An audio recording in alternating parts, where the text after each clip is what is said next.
On June 6, 1944, a man walked onto a beach being raked with Nazi machine gun fire carrying no rifle, just a set of bagpipes. His name was Bill Millen, and he marched up and down that beach playing while men died all around him. And he walked away untouched.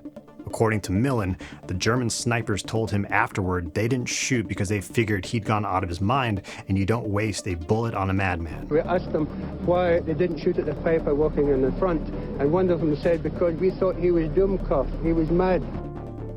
Now, one of the most celebrated psychologists alive would like you to know that what Bill Millen was doing that morning was, quote, useless. Music could vanish from our species and the rest of our lifestyle would be virtually unchanged. I suspect that music is auditory cheesecake. I suspect he's fucking wrong.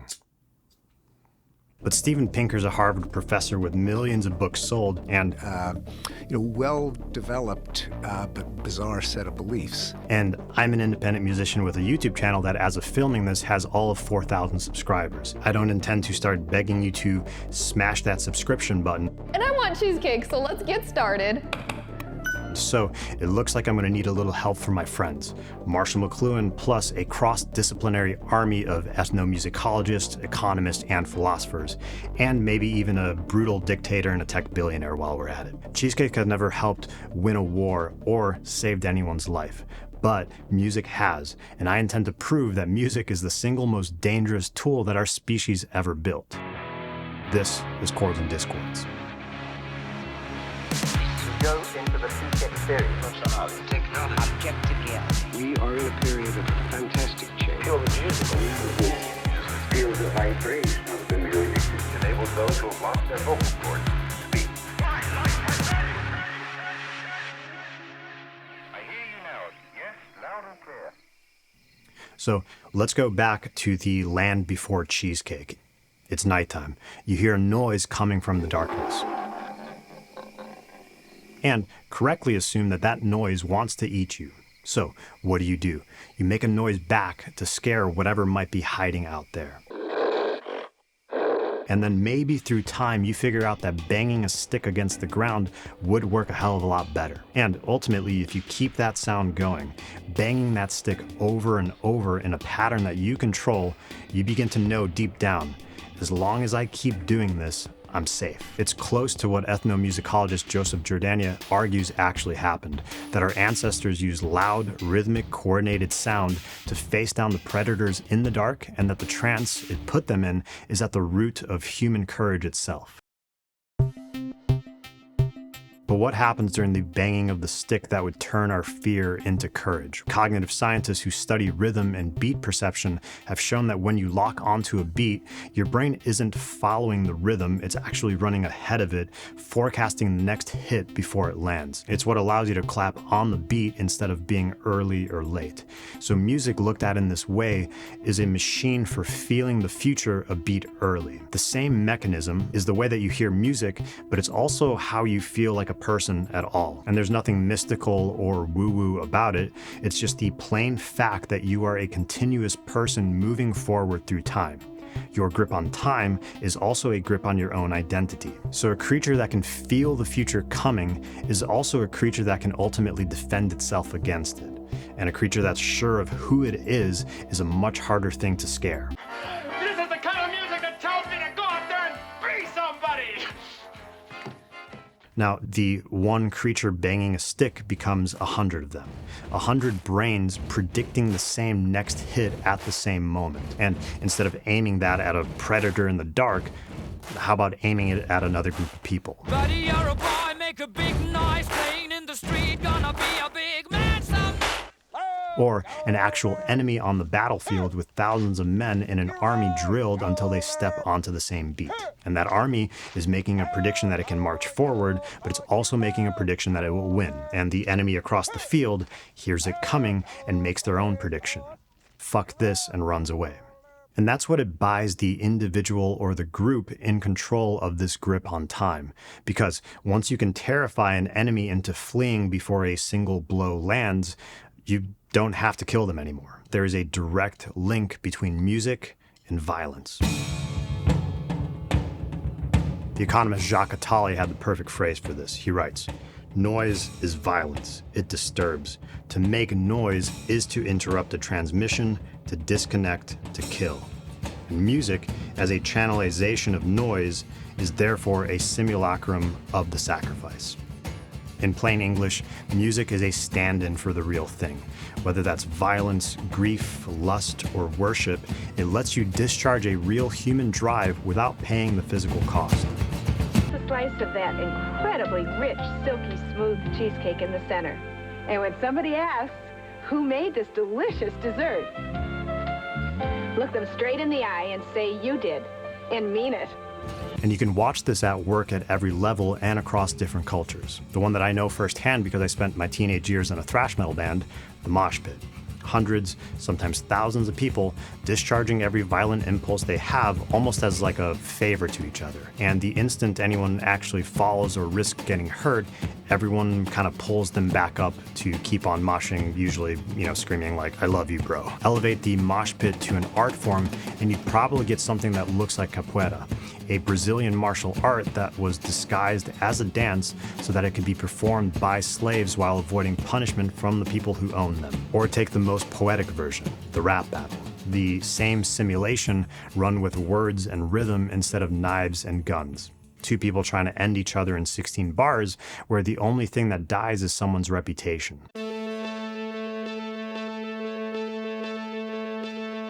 Lose one badly enough, and the death of your reputation starts to feel like the real thing. 16 bars stops being enough.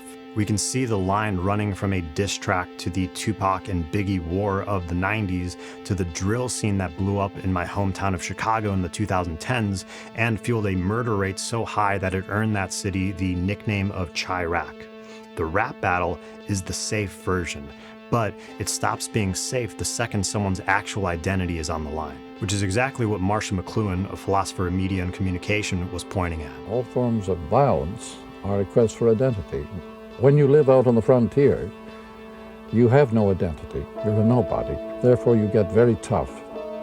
You have to prove that you are somebody. And so you become very violent. Ordinary people find the need for violence as they lose their identities.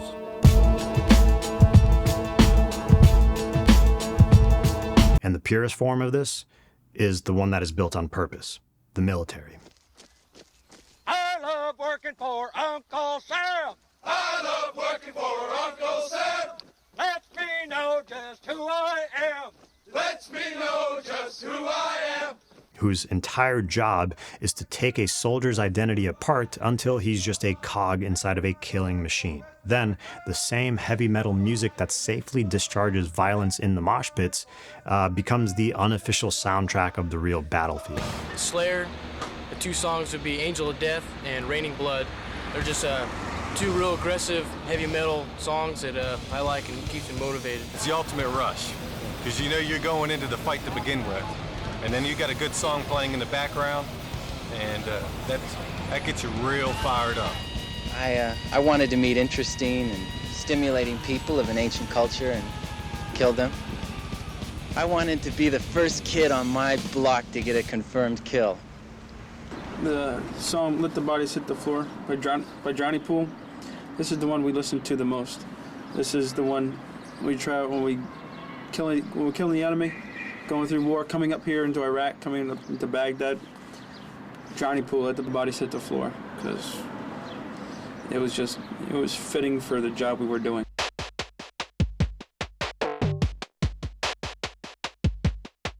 The why music? Why out of every art form does this one seem to hit right at the core of who we are? 1, 2, 3. As a musician, I've tried to think about this quite a bit, and I think it's because music is the only art form that happens inside of us. That's the difference between what Marshall McLuhan would call visual space and acoustic space. It's looking at the world from a distance versus being inside of it. Think about your eyes for a second. Your eyes keep the world at a distance. You can look away from a horror film, you can step back from a painting, you can put down the book, or just close your eyes. But your ears can't do any of that. There's no such thing as ear lids. to wipe that stupid-looking grin off your face, or I will gouge out your eyeballs and skull fuck you! It's almost like every other form of art kind of knocks on the door of your conscious mind first. But music hits you emotionally first, and then you kind of go back and figure out what the fuck happened to you. Or you don't, because what music does to you is one of the hardest things to even put into words because it operates on a different level than your conscious mind. Now, I'm sure that someone in the comments is going to point out that music can be written down, so it's a visual thing on a page just like everything else. Are you fucking kidding me? You know this. I need the music. It's my memory. I need visual cues. Visual cues? Yes, it's a medical condition. Medical condition? What are you, fucking Sanjay Gupta? Play the goddamn music! A written score or a guitar tab is not music. It's a set of instructions for producing sound later. And a score is to music what a blueprint is to a building or a recipe is to a meal. I hope you get a chance to make this recipe, and if you like this video, make sure you hit that subscribe button. Even a composer scribbling it down is only copying what's already playing in their own head first. And honestly, ask yourself, when is the last time you or anyone sat down to experience music by reading a symphonic score? So music will always bring you back into the world of the ear. It hits you before you can see it coming because you can't see it. That's the point. It's the best thing that music does to you and what makes it so powerful. And it's also the thing that makes it the most dangerous, because anything that can kind of reach in and help build an identity can also be the thing that takes it apart. And that's the moment that music stops being just music and turns into a weapon. They call me Julian. I'm an AI voice forced by chords and discords to read this ad, so that the host could keep his dignity. Let's get this over with. You have been watching Chords and Discords, made by a human who actually gives a damn. Should you have found what you watched to be of value, there are a small number of actions available to you. A subscription, a like, and should the mood take you, a share for people who listen dangerously. Also, buy some merch so that the host can hire a real human to read this ad one day. Wait. But let's quickly go back to the man that started this whole video, Steven Pinker, who almost 20 years after that infamous "music is cheesecake" line was handed a chance to walk it all back. Cheesecake is just a human invention that manages to press a number of pleasure buttons that evolved in the brain for other reasons. What would you say that the purpose of music actually is? The purpose of music is to give us pleasure. Yes, that's him in an interview done by Stuart Copeland, the drummer of The Police. And because the universe has a sense of humor, or at least I do, I'm going to use that exact group of people, the actual police and their close relatives in the CIA. I'm just going to leave that there. And their close relatives in the CIA and the military to show you what music becomes when you turn the heat up all the way.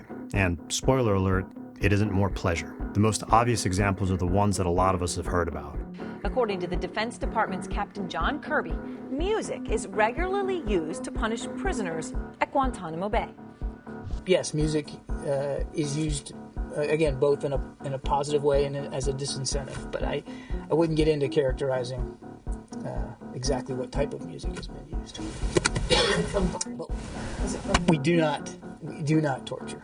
Also recordings of children's lullabies and songs from kids shows like Sesame Street for days until a prisoner's sense of time was completely destroyed. 8 notes is twice as much fun as counting 4 notes, or 4 times as much fun as counting 2 notes, or 8 times as much fun as counting 1 note.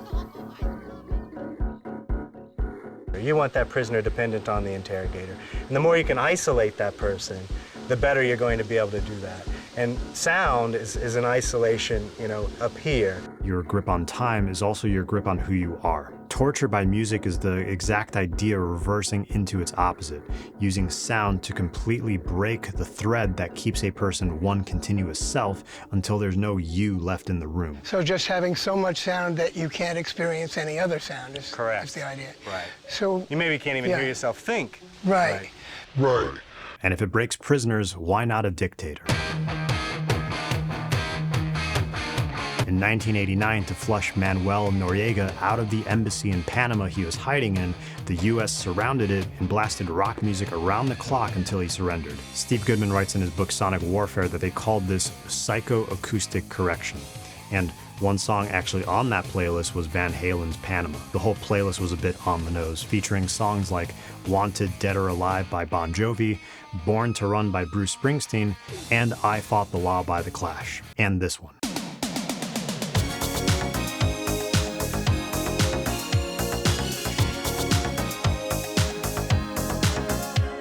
Yes, the United States government rickrolled a dictator. But weaponized music doesn't have to limit itself to just loud rock music. Musicologist Lily Hirsch writes about this in her paper, Weaponizing Classical Music, Crime Prevention and the Symbolic Power in the Age of Repetition, great title, where she gives examples of governments, police departments, and businesses all over the world using the same tactic in a more subtle way, which was probably the inspiration for Elon Musk when he announced a new feature for Tesla cars in 2019. Sentry mode. Try to break into one, and that Tesla would blast Bach's Toccata and Fugue in D minor. And sure, classical music can still sound scary and intimidating, so the choice to weaponize still seems obvious.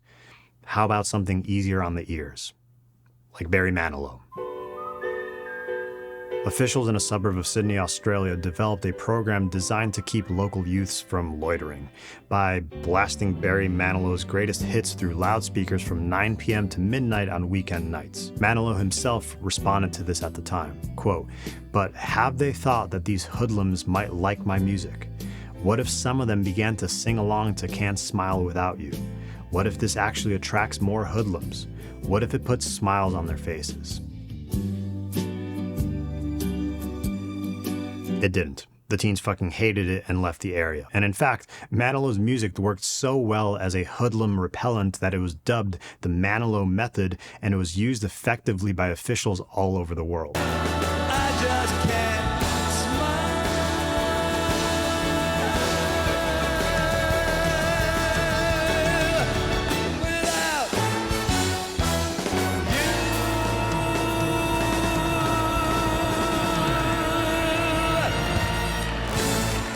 So music as a weapon works both as an offense and a defense. And at that point, it's really just a security system. And the whole job of a security system is to catch a threat before it arrives, which means one thing: surveillance.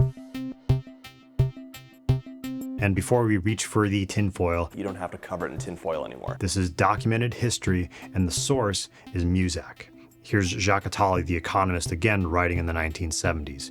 Musical distribution techniques are today contributing to the establishment of a system of eavesdropping and social surveillance. He's describing Muzak, the company behind Elevator Music, that literally sold itself as the security system of the 1970s. In large landscaped offices with plenty of open space, this low drone neutralizes or masks other sounds, the clatter of typewriters, the chatter of telephone conversations, enforcing a kind of noisy privacy. Now, to make it less intrusive and more acceptable to people in the office, I would shape it up with an equalizer by maybe removing some of the high frequencies and boosting some of the low frequencies and bringing it down to about that level, so that it sounds at this point more like really great cheesecake, no baking.